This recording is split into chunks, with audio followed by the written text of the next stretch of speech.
everybody. Welcome to Matt Connarton Unleashed here on QCNews.com and IPMNation.com. Of course, coming to you from QC News Studio A. And it is, of course, Wednesday night, just after 8 p.m. in the Eastern Time Zone. Of course, we have, you see some of the usual suspects. To my right is Chris Rose. Guilty as charged. Yes. Of course, he's co-host with Glenn R.J. Willett on Willett at Large Gone Global Friday nights. And, of course, Little Mel, host of the current #1 show on IPMNation.com, No Boundaries, new podcast every Tuesday, early Tuesday morning. Congrats. And to my left is Tony's Soltani. Soltani. Yeah. I wasn't sure if it was Soltani or Soltani or Soltini or. I've been called everything. I've been called a lot worse. And Tony, we first met. You were a guest on Rock Paper Hand Grenades with Gary Hopper and I several weeks back, and actually I asked Little Mel to invite you on this show because I really enjoyed you being on there. It was a great conversation and a lot of fun. And I see Chris Pinn, by the way, is in the chat room, along with Paxton88.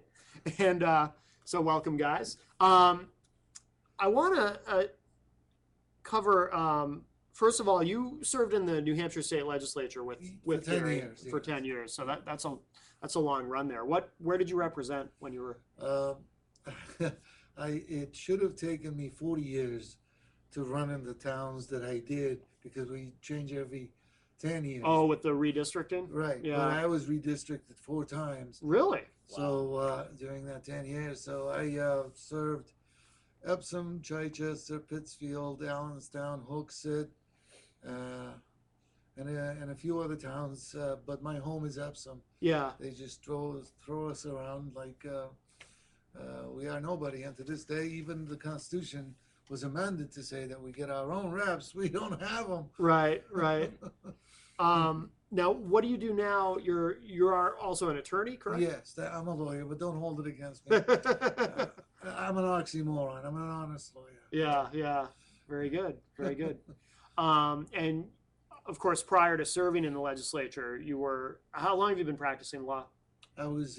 I've been in private practice for 21 years. Okay. Before that, I was a prosecutor. Oh, okay. Before that, I was a police officer.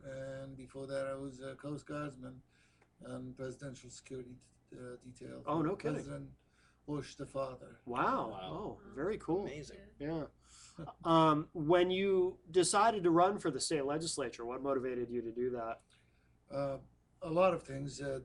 The legislature was treating us as the red-headed stepchild, and we weren't getting our fair share. We were paying too much taxes into the state house and not getting anything back. And what ultimately broke the camel's back was the first time a police officer died in the line of duty in Epsom. Then Attorney General McLaughlin promised that he would seek the death penalty, and right behind our back, he made a deal, moved it to another county so we didn't know about it, and made a deal with the defense, and the case disappeared. And I decided that I would run. Yeah.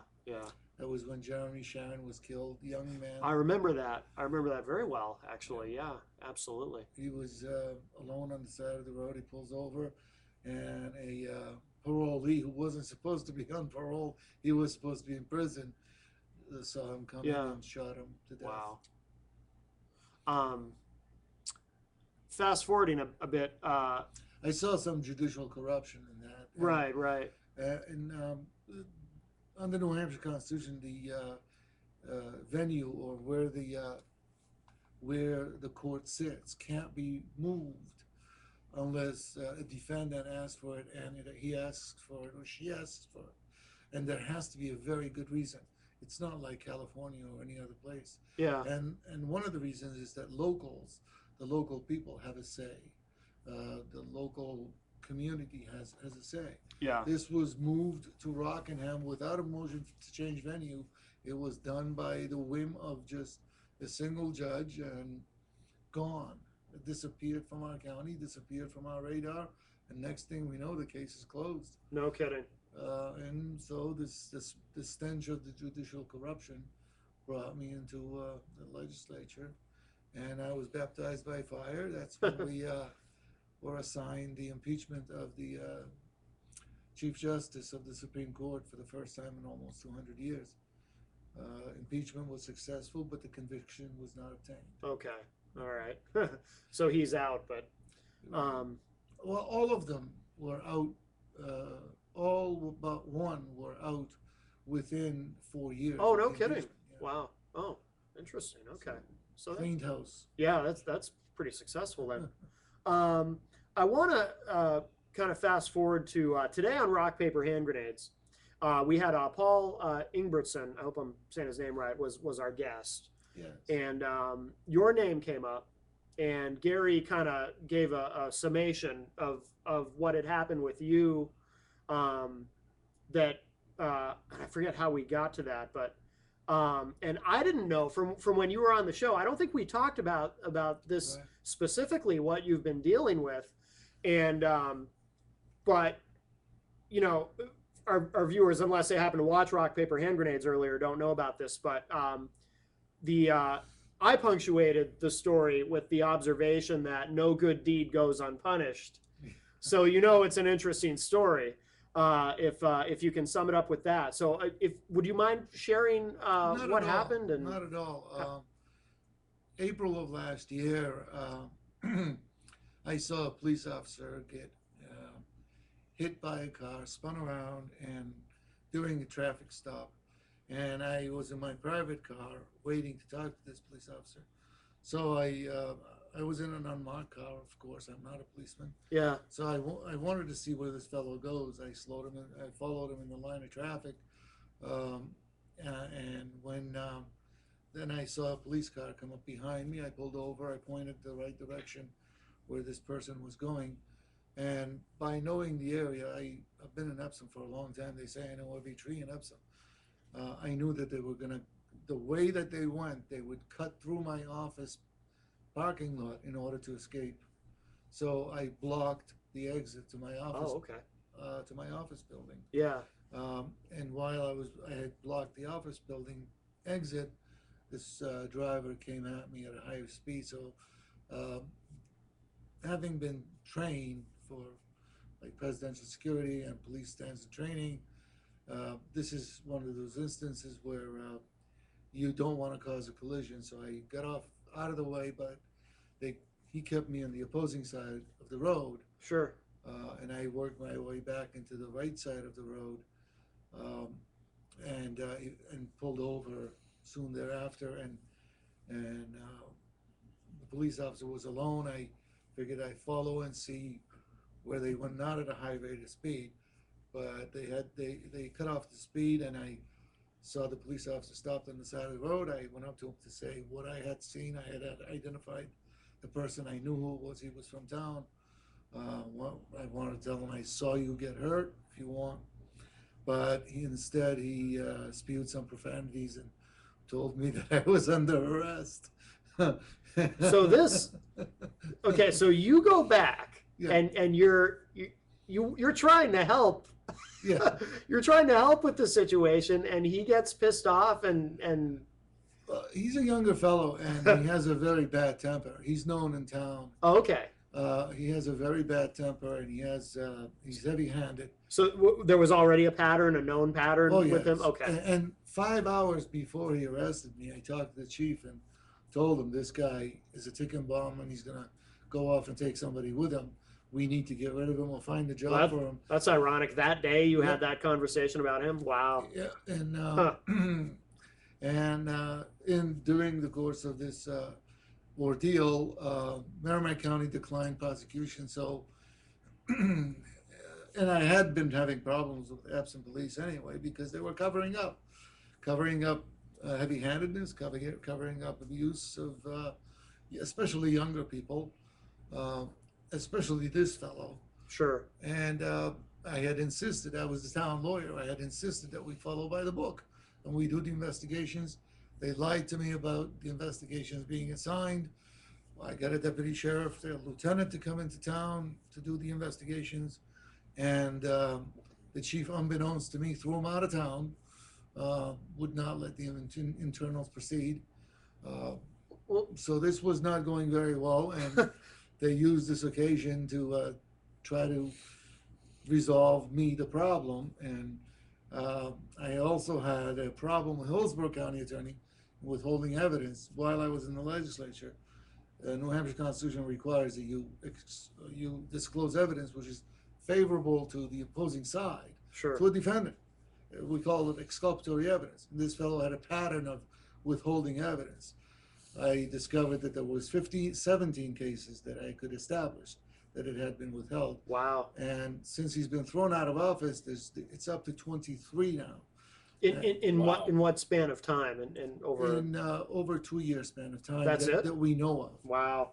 That's a lot. And in a short time. there is 2 that are pending now for reversal. The judge is deciding whether or not to grant a new trial, and I'm betting that, and the judge is very unhappy about that. These Mhm. are coming Sure. top, takes time. Look, I ordered you to disclose this material. It was withheld, and you're telling me that your boss told you not to do it. As lawyers, we all have to answer to our conscience. So he comes out of the blue and he decides he's going to prosecute me. He takes the Epsom junk and blows it into felony charges of this, that, and the other. So it was thing. all retaliatory against Oh, you, yes. basically. So when he arrests you initially, what's he arresting you for? What's the charge? Initially, I was told it was a yellow line violation in Pembroke, in another town, which he had no jurisdiction being there. What is that? A yellow? That's unbelievable. Yeah. Yeah. Even the judge that was presiding on the case said the arrest is clearly illegal. He had no business arresting me, where he arrested me, and the reason that he arrested me. But what does that mean? Does that mean just that you were on the wrong side of the road at one point? Yes. Because Yes. A yellow line violation means you cross the yellow line. and you can actually arrest someone for that, or attempt it. We and don't. Yeah. You can, but we don't. Yeah, yeah. Because if you have a judge in the cruiser and the person says, "Yeah, I'm guilty," the most they can do is fine you. Yeah, that's what I would think. So yeah. unless A ticket at the yeah, most. Right, at the right, most. yeah. So there's no possibility of deprivation of liberty. So Yeah. you can't deprive someone of liberty, of their freedom, for something that, if they're found guilty, they can't be deprived of liberty. Right. You can't accuse them and put them in jail.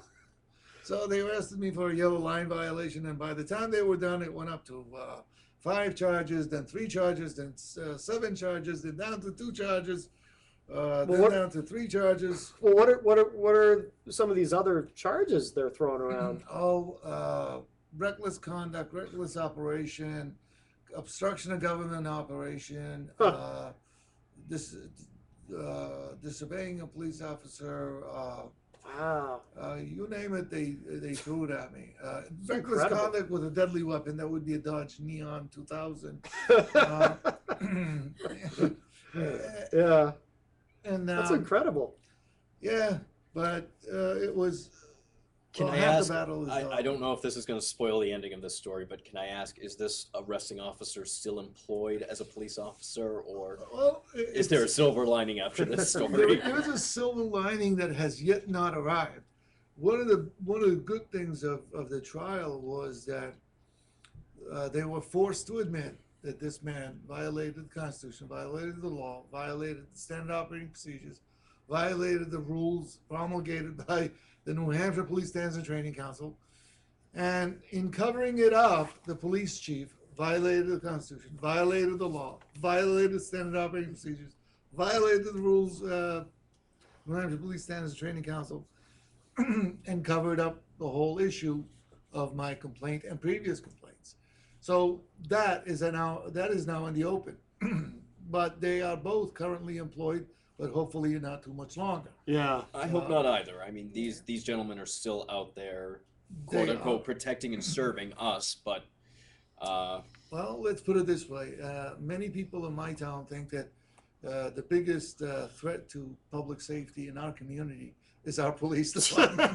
yeah, Wow. I mean, I'm a big supporter of the Second Amendment, but anybody with that bad of a temper should not be near a firearm. Right. That's Yeah. just my I agree. opinion. Or a set of handcuffs if he's Yes. gonna, Set of arrest you handcuffs for and a trying to badge. help. Or that much responsibility is Yeah. no. It's Put him terrible. behind a desk or Let him fly that. I wouldn't let him even be a greeter fly at that. Walmart. You know, Well, I'm sure he'll do great he there. was he had, how he got the job was he had friends in the police department, which is another reason why I'm one of those people that insists on open bidding, open advertising, this open selection process.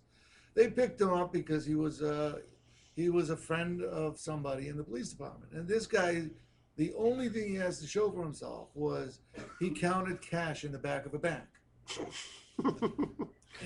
Okay. And they make him a police officer, put him in a badge, and set him loose on the public of Epsom. I should apply to be a police officer. I used to count cash when That's- I was a supervisor at CVS. Can I? That's what I did. CVS. Not Yep. bad. Same The pay is much better. The benefits are really good. He got paid $50,000 a year plus the room and board and schooling free, and he did very well for himself. And he's in Group 2, which is same as the military retirement system. And all it takes is 20 years, and he retired with full benefits, full medical. Wow. And we pay a lot of money for these folks. For a $50,000 salary, the tax impact is $64,000. So it takes us $64,000 to pay the person $50,000. Yeah. For somebody whose exclusive experience is counting cash in the back of the bank. And our police chief was a mechanic who by default became a police chief because there was nobody else to do. It sounds like an old western, like the sheriff. By default, the sheriff becomes the sheriff because he was the bartender who was the last one to survive. Right, so they made him sheriff. Well, he was a mechanic, and he had a friend in the police department, so he got hired, and the guy left for a better job, and that's amazing. We're looking at Mayberry when Gomer is promoted to sheriff. Well, Gomer now has a semi-automatic, and he doesn't keep his bullet in his pocket. Although he should.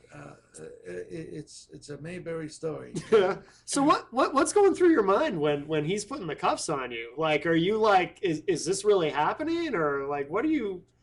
Well, first he spewed some profanities at me. And at that point, I was just asking him, what? And the other guys from Pembroke, where he arrested me, they're just hands off.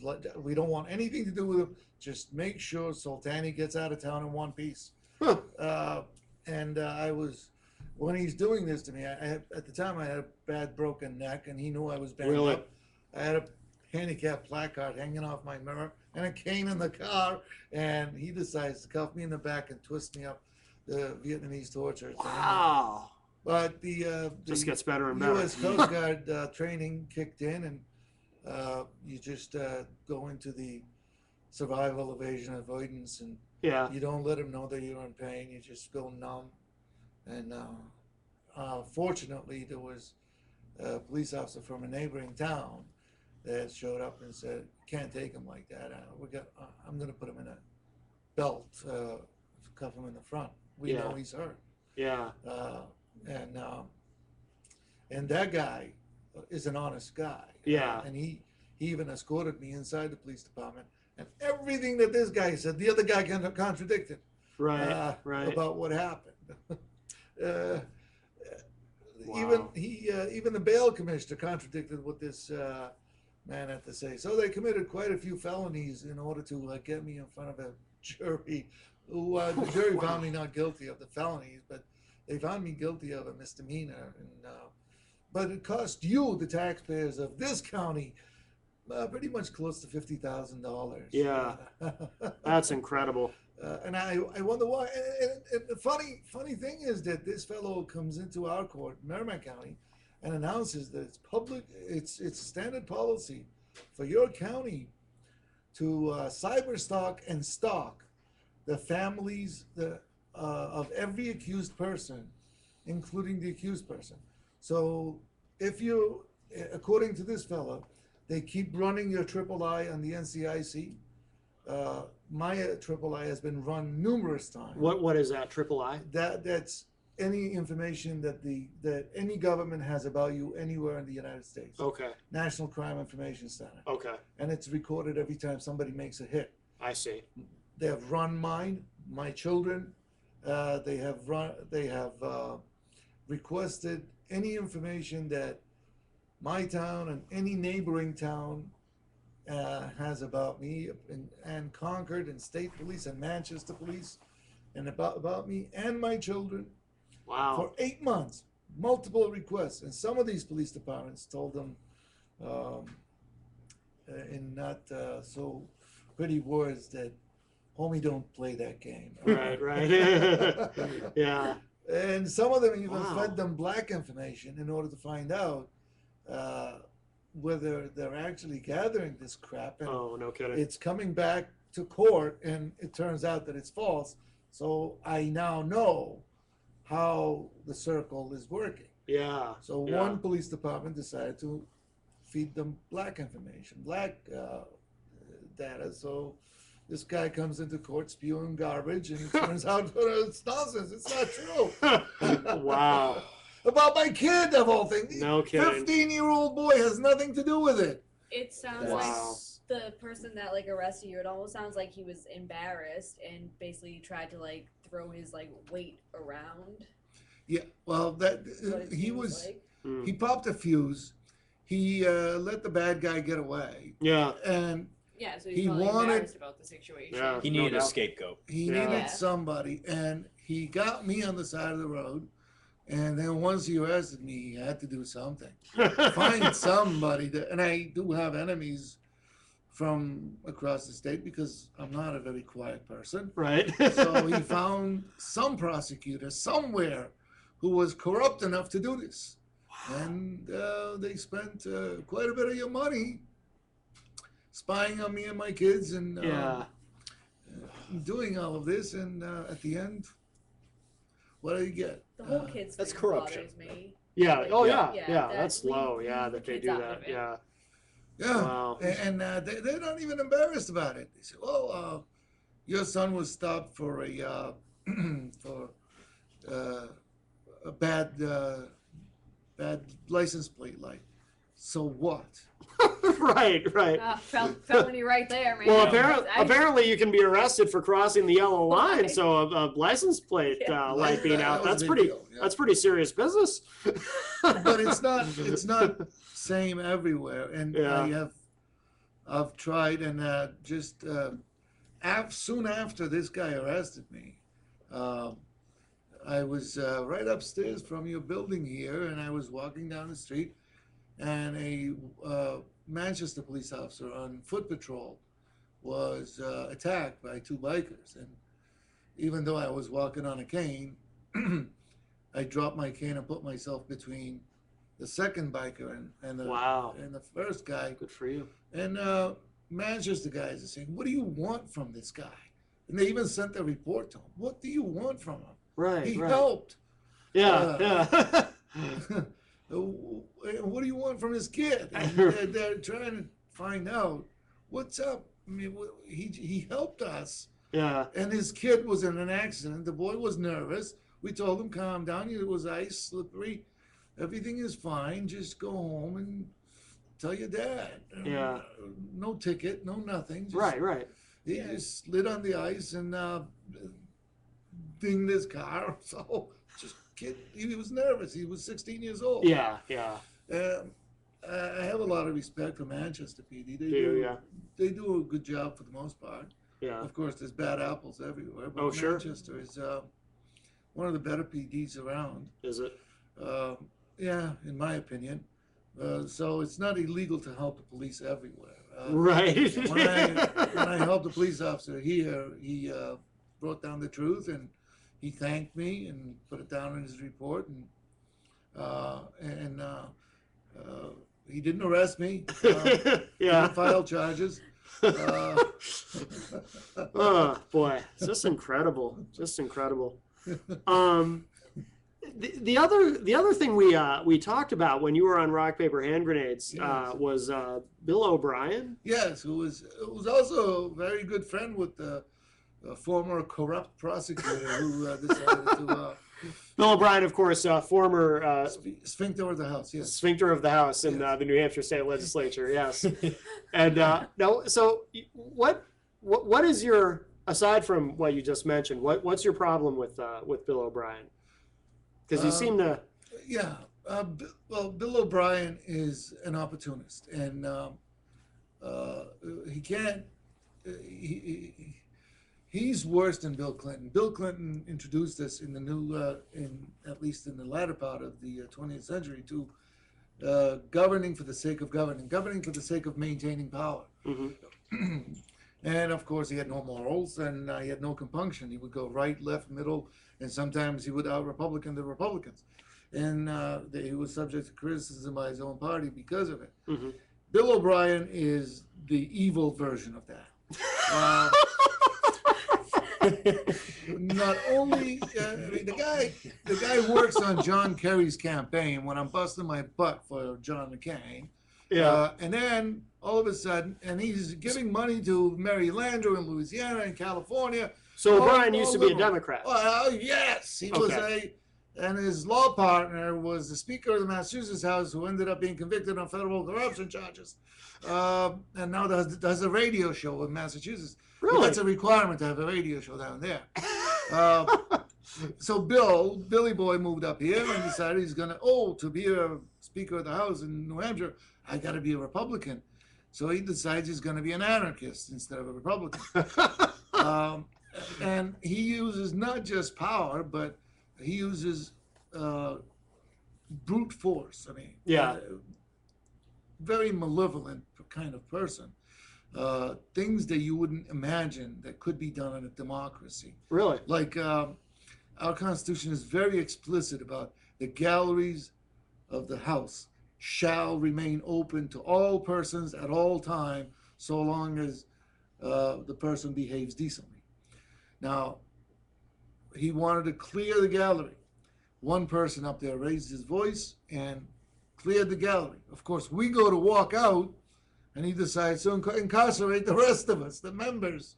He has no power to do that. Right. And then he decides it's not enough to incarcerate us. He's going to physically bound us into our seat. And he gets the state police, and the state police want nothing to do with this. And the poor guy, Walter, Sergeant at Arms, he doesn't know what to do about this. So, and ladies need to go to the ladies' room, but they're incarcerated. What was his reason for all this? What? His reason was that he wanted the people up at the gallery were opposed to a bill that he was pushing. Okay. And he wanted them out, and he wanted the reps not to be influenced in any way. Oh, I see. Okay. And when we went to walk out, because I obey the right to know law, when you throw people out of the room, I walk out with them. Yeah. If they're not here, the government is out of work. Yeah. So some of us go to walk out, and he decides he has the power. And New Hampshire is a non-abstinent state, so if you're present, you must vote. Oh, no kidding. Interesting. I didn't know that. Yeah. Wow. So, I'm just picturing in my head the speaker having one of those buttons under the table where it locks all the doors so nobody can get out. all doors were locked, and then he decides to do a parliamentary maneuver called the Call of the House, which is seldom used. And it was done in Oklahoma when Texas legislature escaped to Oklahoma. But it takes a vote. You must do a vote or a unanimous consent. In that event, warrants are drawn. Members can be arrested and brought in to vote. Okay. And in New Hampshire, it's nullified, or in any state, it's nullified by a resignation. So if you come to my house to arrest me, to bring me to vote, I can just have my resignation and your warrant is nullified. Yeah. This guy decides that he's above Robert Byrd, the last U.S. Senator that used this, the former Klansman from West Virginia. Yes, Robert KKK Byrd, as I've heard Sean Hannity refer to him. He's above the rules. He's above the Supreme Court. He's above the Constitution. He doesn't need a vote. Like Cheech and Chong said, we don't need no stinking vote. We don't need no stinking warrant. Walter, go arrest these guys. No vote, No roll call, no warrant. Lock them all in. Why? I've ordered a call of the house. Who are you? I'm the sphincter of the house. So the ladies were locked up and people are being dragged in off the street. Yeah. Previously, when somebody tried to do that, and quorum busting, we do that in New Hampshire. If you go below 2/3, you need at least a 2/3 vote to pass anything. Okay. So we would bust the quorum in order to stop the momentum, so we would have a chance to regroup and at least have a fight. Yeah. We'd all get thirsty at the same time. And never, ever anybody dared drag us in from the water cooler. Yeah. But Billy Boy, chain them all up in the same thing.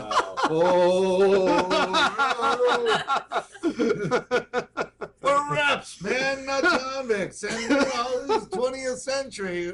We got elected. We didn't get convicted. The guy in the timpani in the back. Yeah. Dum. Exactly. Wow.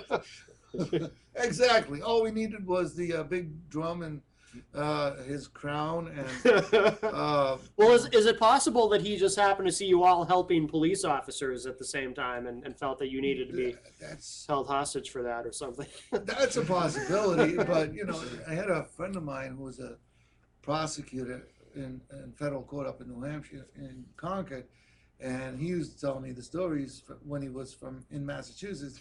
They actually had an instruction in Massachusetts.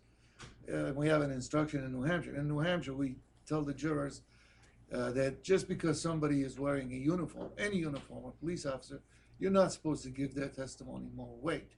Right. And he was shocked. In Massachusetts, the instruction is the other way around. Just because somebody's a police officer doesn't mean you should give them less weight. Right. Because Massachusetts police, as you know, are not so much on the up and up, especially in Boston is cleaned up now, but Boston was terribly corrupt, and Metropolitan District Commission, MDC, which was abolished because of their corruption. Really? They were, and the biggest bank heist in the history of the United States was done by Massachusetts police. That was Depositors Trust in Medford, Mass. And That's where I grew up. yeah, Medford. oh, you grew up in Medford. grew up Then in you know Medford. all about Depositors Trust. It was very well planned, and it was mafia money mostly. It was a small bank with a big safe deposit box for cash, because mafia doesn't want their money in accounts. Right. So they chose that bank, and of course the alarm went to police department. And during the I think Memorial Day parade or one of the parades that we had in town, or was in the city back then, as the drums were going by, that's when they blasted, and of course the police officers silenced the alarm. The police officers are digging through this, grabbing the mafia money, and finally the FBI broke the case like 11 or 12 years later. Oh, really? When they started shooting each other. Yeah. No honor among thieves. No, it was Metropolitan District Commission, some Yeah. Boston police officers, some Medford police officers. That was the biggest bank heist in the U.S. history, but we Wow. don't know the amount because the mafiosi don't want to tell us the Right. exact amount. What are they going to do? Tell us, hey, the VIG was $100,000 last week. I'm so proud of my hometown. Yes. It's great. Well, I graduated from Medford High School. So did I. Oh, you did? Well, you're a lot younger than I am. Back then, it was kind of wild. It was probably in the first Medford High School. I'm assuming you. On graduated. Forest Street? No, I'm not that old. Not That the would one be that my burned grandpa. Yeah. It was condominiums, and then Yeah, burnt down. yep. I went to the new high school when they just built it. It was a palatial thing. It was Olympic-sized swimming pool, Yep. 3 levels, and but within 10 years it was demolished into oblivion. Oh, really? The Yeah. kids just destroyed it. So we enjoyed the first 4 years. There was something else you had mentioned about Bill O'Brien too. When you were injured, he wouldn't. Yeah, See, that's what I mean by cruelty. Just Yeah. mere the sheer evil of this man. He sounds like he'd make a good James Bond villain. Actually, yeah. Coming to think of it, I think he'd be much better than Goldfinger. Yeah. With the goatee going on and everything. Yeah. He is the man, and he's short. He's got the Napoleonic syndrome. He's afraid of everybody. Right. Oh, here comes Tony with his cane. I better start running. So yeah, I'm in a wheelchair, and he wouldn't let me vote unless my wheelchair touched my chair, and I could use my cane to push the button. No kidding. Yeah, he made up these crazy rules. Now, Wow. those were just specials, Tony specials. Yeah. He wouldn't let me switch seats with my friends. So every time I tried to get down there, not every time, but about, I would say 10 or 15 times anyway. Yeah.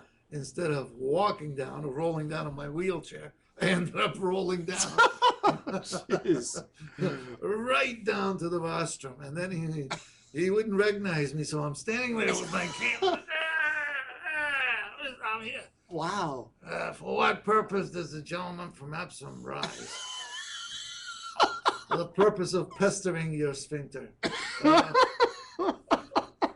So what? Why did he have it in for you, or was he just a jerk in general? He had it in for the universe, but especially people that would oppose him. Yeah. That would just stand up and say, what you're doing is illegal. And then he would blame it on our clerk, Karen, who's one of the best clerks, legislative clerks in the United States. Yeah. She was actually awarded the best clerk in the United States Oh, no kidding.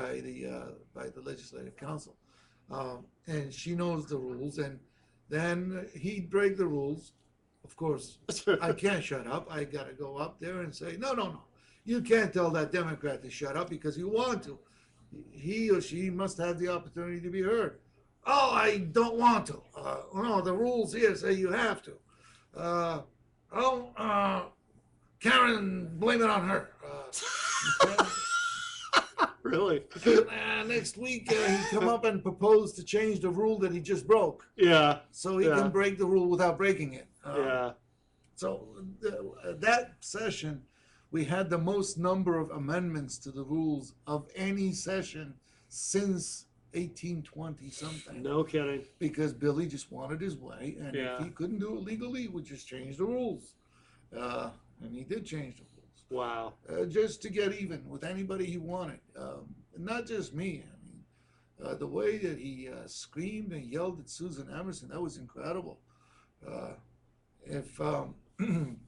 If I was the man I was 10 years ago, I would have whacked him upside the head. No, what? No. What was that? No, Susan Emerson is. Susan Emerson is another representative, and she was married to a deceased general. She's a moderate Republican, and she was a part of Billy Boy's leadership team. Yeah. And she's experienced. She had more seniority than I did. So Billy Boy wanted a vote on a particular bill, and Susan would not vote that way. So he starts screaming at her, whacking his finger at her, and screaming next to her, spit coming out of his mouth. Poor Susan is crying. Wow. I'm there in my walker. Hey, Bill! And Bill is running away like I'm going to beat him up in my walker. I had graduated to the walker. So Yeah. Wow. I mean, he did this not just with me, but with Valancourt, who's outspoken. Forget about Democrats. Democrats were not allowed to talk at all. And we had the highest number of challenges of the ruling of the chair. Yeah. Which is kind of an embarrassing thing to do, but every ruling was challenged. So we went to a roll call vote, whether the chair is correct or incorrect. Of course, he had his numbers and his pets, and they followed him like a lamb to a slaughter, and the Republicans, like myself, we got slaughtered in last November. Yeah. We paid for his misbehavior. So now I did ask you that time on rock paper hand grenades, and I'll ask you again because I'm just curious to see if you feel any differently about this now than you did then. But the question I posed to you then, which wasn't that long ago, obviously, but if you were holding a bucket of water and Bill O'Brien was on fire, Yeah. would you? What do you do? Do you put him out? Do you? See, that's a dilemma. Yeah. Water is a precious commodity. It's a gift. Yes. Okay, this guy's burning, so I suppose the best alternative would be if there are other people around, so we could stomp them. That would be good. Right. Stomp the fire out. And Yes. if we have an abrasive material, the most abrasive material available, like harsh sandpaper, Yes. that would be preferable to wasting the water. Right. Of course, I'm not opposed to dipping the sandpaper in the water, then brushing the fire out. Which is very That would be humane. effective. Yes. Yes. You could also stop, drop, and roll. There's always that. Well, that's true. Yeah. That's true. I would like to roll them on sandpaper. That would probably work. Yes. Yes. I don't know if he would stop. He would run. He's not the kind of guy that would stop. If he sees me, he runs. So even if he's on fire. Well, Yeah. see, maybe if he runs, the wind will like put the fire out as he's running. Oh, maybe. Let's hope he thinks so. Yeah. The wind usually exasperates the water, but in his case, everything works upside down. So maybe he'll have some of his goatee burn off, some of the fancy hair that he's grown, and Yes. it'll burn all the way down to Mount Vernon. Were you you mentioned Steve Valancourt. Were you there the day of the Steve Valancourt debacle with the whole I was right in the middle of it. Heil Hitler thing? Yeah. We had a lot of fun with that on this show. That The was choice interesting. of words were. That made the national news It pretty did. quickly. It did. Yeah. You know, Stevie boy, he doesn't think like the rest of us do. He's a very bright guy, Yeah. but he knows a few languages. I know a few languages. I understand some of the culture. He understands some of the culture, and of course, the words that he used in order to convey the message Yeah. were less than appropriate because of the stigma attached to them. And he said Sieg Heil, which was used by Nazi Germany as Hail Victory. But before that, it was used by the Wehrmacht, and before that, it was used by the Weimar Republic. But I understand the stigma attached Sure. to the Nazi Germany. Had he thought it through, he wouldn't have said it. Yeah. But he said it honestly in an interview. It didn't cross his mind. Yeah. And he was told that it was an open and shut case that O'Brien was violating this guy's right as a representative, and Not letting O'Brien- him speak is not letting right. him speak, keep interrupting him, and then keep interrupting him again and again and again. That was open and shut. But Steve finally had enough of it, and he wanted to convey that, okay, the victory is yours, but I'm not going to give up so easy. Yeah. So he chose the words that would offend a lot of people by using words that should have offended only one person. Maybe I would have said, Heil Your Majesty, or Right. something like that. Hail Caesar. Hail Caesar. Yeah. Yeah. Or stand at attention and salute and say, Captain, my captain, you're the master of disaster, or something like that. Yeah. But Steve didn't think of those words, the implication. Yeah. You know, and another guy might have said something just as offensive to some people. Like my friends I've heard in the State House say, what they say quietly, when Billy Boy would come up with these edicts, they would say, yes, amasa, yes, amasa. Really? But of course, you don't want to say it loud because it's going to offend people. Right. But Steve just said it loud, and it offended people. Yeah. I don't really hold it against him because I know it came from a pure heart. But I do criticize. You have to accept the criticism Yeah. that it was poorly chosen words. And I tried to defend him. I didn't even hear the first part. I thought he just said Zig, not Heil, meaning victory. Yeah. So I said, no, it's not appropriate. He just used the German word, victory. So what? Victory is yours. But then I was outnumbered, and then even the Democrats tried to show O'Brien a way out. Really? Okay.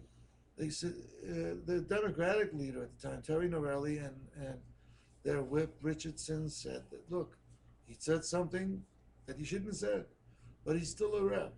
If he wants to take the words back, that's the way it is. Mm-hmm. If he doesn't, that's the way it is. Yeah. People will judge him based on his conduct. Then Billy decides he's going to have a committee on proper terminology and proper method of apology. Proper method of apology. Could you just type a memo? Yeah. Don't say Sieg Heil. Here's some other things to avoid just in case. Heil Hitler is one of them. Yeah. Yeah. Try to avoid yes massa. Those we put aside. Don't use those, at least out loud. You can say it quietly to each other so people don't hear it, but we know what we mean by it. And actually, the person that used the SMS is a black representative. He's an African-American guy who whispered it into my ear. Hey, Tony, should I go down there and yell out yes, Amasa? I said, if you do it, it'll go over well. If I do it, it's not going to go over well. Yeah. I did enjoy Valancourt's apologies that I saw. Like when he went up and said he also wouldn't say, what was it, Wiener Schnitzel? he said he wouldn't use that or any other offensive the first German words. apology was not accepted by the committee on apologies. I remember that too. Yeah. I gotta go back out and consult further on an appropriate apology. And then the third apology finally cut it. Once he dedicated himself to no further schnitzels and whatever it was, but he would not give up chutzpah. I like chutzpah. Yeah. Even though I don't know what it means, I like the word. Valancourt likes it, so Yeah. Chutzpah, I like yes. it. Yeah. So he would not give up chutzpah. That he kept. He's going to use that. Yeah. But the I others he believe gave Michelle up. Bachmann referred to it as chutzpah. Yes, Chutzpah. yes. But the way Valancourt says it is fun. Yeah. Chutzpah! That is how he talks. Yeah. That's They have a chutzpah, Mr. Speaker! Oh boy. And one time he declared his love for me on the floor, and I declared my love for him. You know? Yeah. He was asking me a question, and he said, I want to ask my friend from Epsom, whom I love dearly, a question. And I said, I love you too, brother. And everybody is cracking up laughing except Billy Boy. Order! I'm the sphincter, I say order. No laughing. No loving. I'm a hater. So do you miss it? Do you miss the legislature, or is it Actually, I don't. really not at all? No, No. not that last session. Yeah. I don't. Yeah. That last session was very taxing on the nerves. Really? And I would imagine this session, I'd be in a minority of a minority, so it would Right. just be not as bad as when Billy O was presiding, but Terry's doing a fair job of keeping decorum and giving people equal opportunity to be heard. Although Terry Norelli and I don't see eye to eye on all the issues, Yeah. I have to admit that her work as the speaker is so far has been exemplary. Oh, excellent. That's good. That's good. So she's brought some sanity into the House. Yeah. And when just last week, O'Brien started lecturing the speaker on the House floor about how a speaker should behave, Really? instead of doing a parliamentary inquiry, which is just a simple question. If you believe in X, Y, Z, would you then vote no? That's essentially what a parliamentary inquiry. Okay. He goes down there and he starts telling Terry Norelli, you, Madam Speaker, should be doing this, and this is how the Speaker should do it. That's how the Speaker should. And Terry just let him vent and Yeah. let him keep going. Say, the gentleman can proceed with his parliamentary inquiry now. And Yeah. and he embarrassed the Republicans again. Yeah. And even the Republicans are sending out emails. Oh, jeez, we got to put up with this nonsense again. We just got Yeah. rid of him. No And kidding. he still calls himself a Republican. Just come out of the closet. Tell everybody you're an anarchist. Get over it. Run as an A. We'll create a party just for you. I'll vote. They need, what, 2% of the vote to be a party in New Hampshire? I'll vote for that party just so Billy O'Brien can get away out of the Republican Party. Yeah. I don't want the same tag as that boy. No, thank you. Wow. There are quite a few people that like to wear that tag, but it doesn't fit very well. Yeah. Not for what I remember the Republican Party being when I growing up. It's people who are taking that name of Republican are certainly going far much more right than at any point that I can remember. I don't even know if it's right, left, or just radical. Yeah. Radical, I think, would be all over the a good place. term. Yeah. Yeah. It's not a consistent philosophy anymore. We used to have some consistency, especially the New Hampshire Republicans were a special brand that human life and human well-being was always precious in New Hampshire, always precious. It has been against the law for anyone to go hungry in this state before it was a state, since it was a province. Mm-hmm. And now, under Bill O'Brien, is the for the first time we abolished that law, so people No can kidding. go hungry. Wow. And then what? Are we going to start prosecuting people for stealing a loaf of bread? That'll be a cold day in hell when I convict somebody for Yeah. stealing a loaf of bread. And I admit there are some abuses in the welfare system, but having someone go hungry, that's just offensive as a human being. I agree. I agree. It didn't happen. It didn't work out very well in the past. Like, of course, when you say loaf of bread, that my first image, of course, is like Les Miserables. Right. Somebody Yeah. who steals a loaf of bread, you're in prison For to 9 like years. for Yeah. And then what happens later is there's a revolution. Yes. That we revolt against our government, and Yeah. And New Hampshire is the only state in the union that has reserved the right to revolt to the people. some of us are revolting, but it's Interesting. Yeah. Yeah. So, and there wasn't a week that I went to the State House and there was somebody, at least one person, standing at the door of the State House with a sign that says, "It's time for revolution." Yeah. Angry about something or another. Sure. Sure. maybe they're talking about the soccer team, Right, revolution right, soccer, yes. Or the Beatles song. Or maybe it was evolution. Maybe they were waiting for the NBC show to come back on. But going back to giving former Speaker O'Brien, his own party, or to make sure that he's allowed to join another party, I think we are here at Matt Connarton Unleashed have always been in agreement that there needs to be more parties. The two-party system Yeah. in this country, in this state, just doesn't work. That there does need to be that, especially where you have some of these radical people calling themselves Republicans when really they are not true Republicans. Yeah. And the same, there are people who are on the Democrat side that are far left, like Right. out Yeah. there, that are They're more than liberal, more socialists. than progressive. They're out there. I think the only person that runs as a socialist, as a true socialist, is Bernie Sanders from Vermont, Yeah. and he Yep. runs as a socialist, and he gets elected. Yeah. Otherwise, it's nearly impossible to get elected in any state other than Republican or Democrat. Although places like New York, there's over 50 parties, and you just got to show up, and I think $50, and you have your own party. That's I'm trying to think of what my own party would be. yeah, Tony's party, Yeah. or that fellow that the rent is too damn high. Oh party. yes, Yeah. yes. Oh, He my was God. great. Yeah. Oh. It's too damn high. Yeah. Yeah. And he made a name for himself, and he ran something or another for the rent is too damn high party. Yeah. But there's a middle ground And I think in New Hampshire, we're a little too tough achieving the percentage. I don't know if it's 2% or 5% in order to stay on the ballot. Yeah. The Libertarians were able to do that for 6 years, and then they fell below the percentage. I think we should decrease it some. In Israel, for example, the minimum is 2%. If you come in less than 2%, then you're not seated, Okay. or your party is not seated. Yeah. And some countries have similar percentages, and they have more than two parties.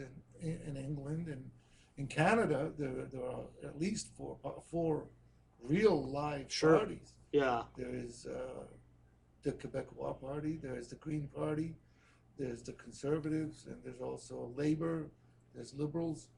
And although the Greens have gone down, the Liberal has come up and Labour has gone down. Hmm. The Conservatives now hold the majority.